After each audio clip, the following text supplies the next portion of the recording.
a lightweight yet responsive carbon plated shoes from China, Feiying PB 4.0. Can it live up and able to compete with other big brand carbon plated shoes?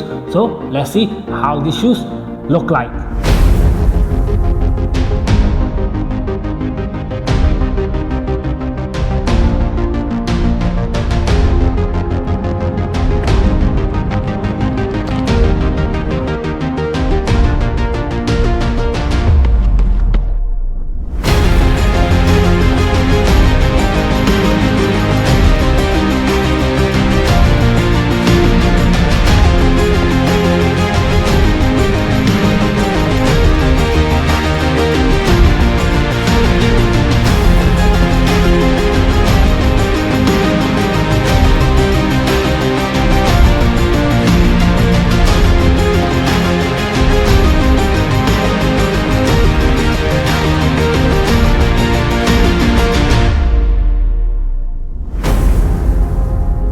Hello guys, welcome back to my channel. I'm Qiaodan. Today we're going to have my first impression review on this pair of running shoes, Qiaodan Feiying PB 4.0, a very lightweight and responsive carbon plated running racing shoes from Qiaodan. This is the 4th generation. They come out with 1st, 2nd, 3rd, and this is the 4th generation. I did try the 1st generation that I'm not really like it, but for this generation I purchased these shoes and I really like it.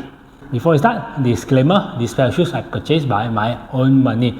Total 480 ringgit including shipping from China. I brought this from Taobao, one of the online apps from China, directly import from there. I did try these shoes on the physical shop, but the price are much more higher compared to when I purchased online. So I tried the size on the shop and I deliver directly from China, came to Malaysia. It just took around 6 to 5 days to reach to my house in Malaysia. So let's start.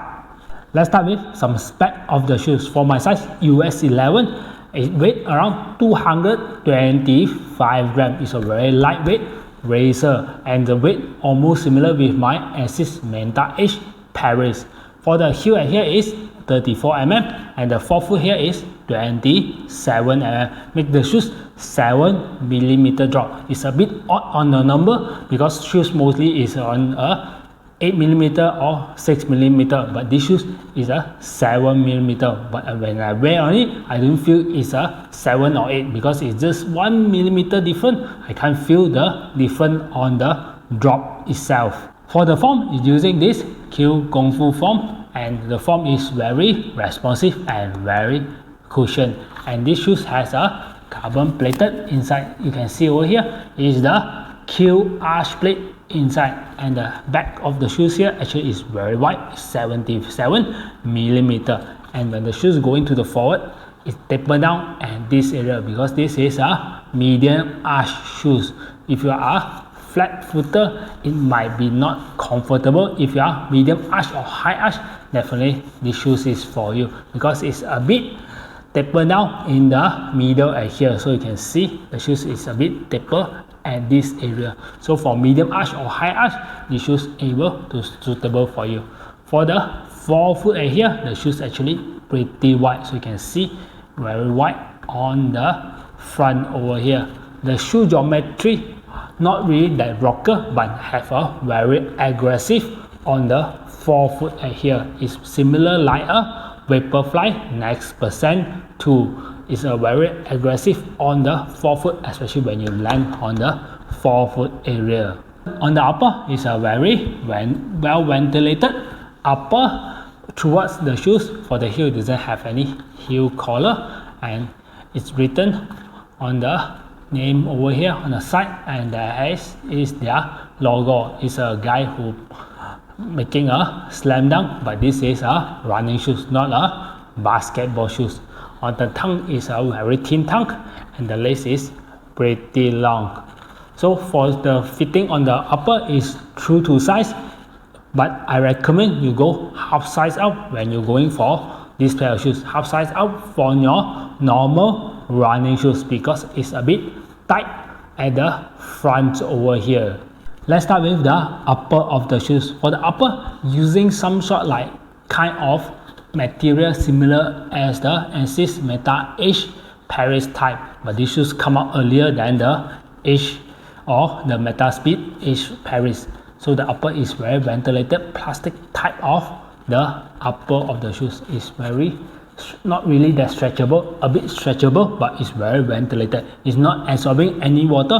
I bring these shoes out for a half marathon run, the race, the Twin City. I shower myself with the water and the shoes are not absorbing any water.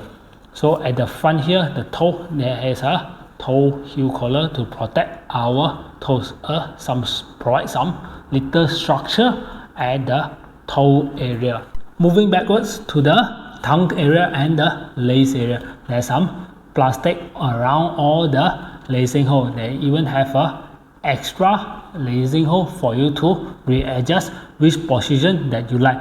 This kind of lacing hole I think we saw before at the adidas Pro version 2. They have a different lacing hole on the other side, so you can have another type of lacing. If you want to have a wider area here, you can lace on the other side, or you want to have a shorter area, then you can lace on the other side.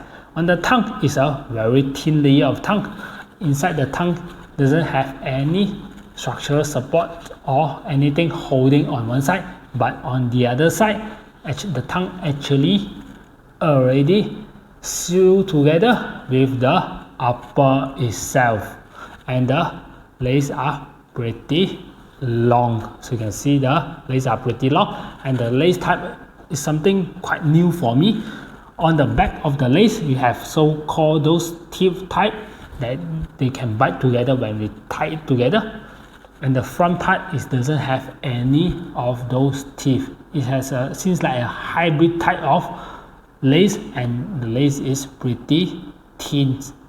Moving backwards of the shoes, at the heel collar here, it just have a very little padding around this heel collar because this is a racing type of shoes. If you see properly here, it written the full marathon distance 42.195. This shoes seems like dedicated for a full marathon distance. So it's a racing shoes, so padding is not really that important.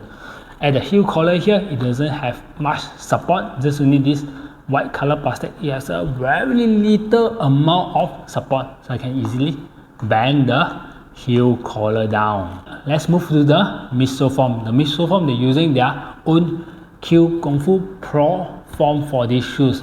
It's sandwiched between the two forms, the upper layer and the bottom layer, and there's a carbon plated over here. The carbon plate is on the green line.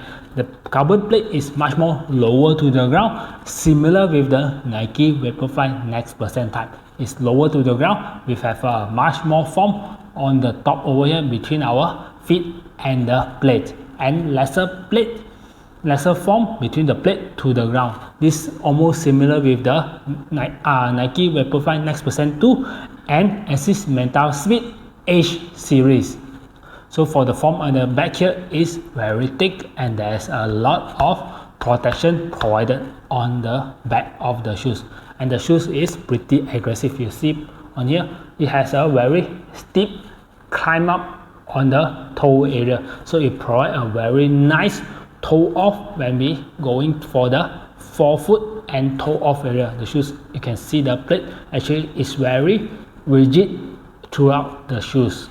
Moving to the outsole of the shoes. The outsole of the shoes, we have a full protective of rubber on the front, and we have 2 layers of rubber on the back of the shoes. So the rubber here, the grip actually is pretty good. I did try run on the water, and the grip is pretty amazing.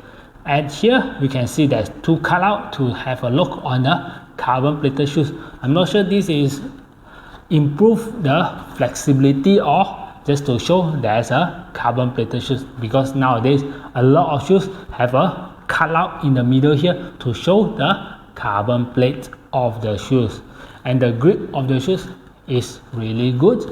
And on the back here we also have a 2 protective grip all the way back over here. If you land on the heel side, basically you still have some grip on the back before you start rolling forwards to the forefoot and toe off. On the grip wise, if you see properly, when I try to point to the light, you can see the middle here there's a hole, then the stars are spreading out. This is the pattern of the grip itself. Similar as the back, there's the name and the Flying Slam Dunk Man on the back of the shoes. Let's talk about what I like about the shoes. The first one definitely is the weight of the shoes. 225 grams for US size 11 definitely is a plus point. The shoes is really light during the run itself. The second line is the response of the shoes, the carbon plate and the form itself. When I land on it, the response I got from the shoes, it's really amazing. The shoes is really fast when I land on it. The third one definitely is the price. 480 ringgit including delivery to Malaysia. This pair of shoes definitely is a steal. The fourth one definitely is the ventilation of the shoes. There's a lot of hole around the shoes. The ventilator on the shoes is pretty good. The last one definitely is the lockdown of the shoes. The whole overall lockdown of the shoes is pretty amazing. Even the tongue and the padding is so much lesser compared to other brand of the shoes. The lockdown of this pair of shoes is really good. With all this light, definitely there's some dislike of the shoes. The first one is the shoes is not really fun when you're running on the slower pace. The shoes feel not really that stable when you're running on the slower pace, especially when you land at here. When you land at here and you try to roll forward, the shoes is not really that nice to run when you run at a slower pace. But this is happen to across all the carbon plated shoes because of the rigid of the shoes itself. The second dislike is the tongue. The tongue is really thin and didn't have any support on the left and right. The support of the holding the tongue is just the front part only. So when I try to put my leg in, you can see when I put my hand in, so the tongue are actually folded in front. So I have to pull it correctly before I have to slide in my feet because the tongue is very thin and doesn't have any structure on it. How I use this pair of shoes, I bring these shoes out for 3 different runs. The first one is breaking in the shoes. It's around 12 km run, a slow and a fast pace. See how the shoes feel like and how's the lockdown of the shoes. And I get the shoes pretty amazing. Once I get into the shoes, once I lace in, once I try run fast and slow, and the shoes able to give some feedback for me. So more like a familiarization of the shoes. And my second run is directly straight to the Twin City Half Marathon. I bring these shoes out for my Twin City Half Marathon race. Straight directly to the race. And the shoes is really comfortable along the way. It didn't give me much trouble, no hotspot or anything around the shoes. And the shoes are not really absorbing any water because the race is pretty hot. I'm wearing a school uniform, a costume. On that day, the body is very hot and dripping with water because it's very hot, so I just take all the water and shower myself. And the shoes basically is all wet and just some water absorbed on the heel collar area. Besides that, there's no place for the shoes to absorb the water.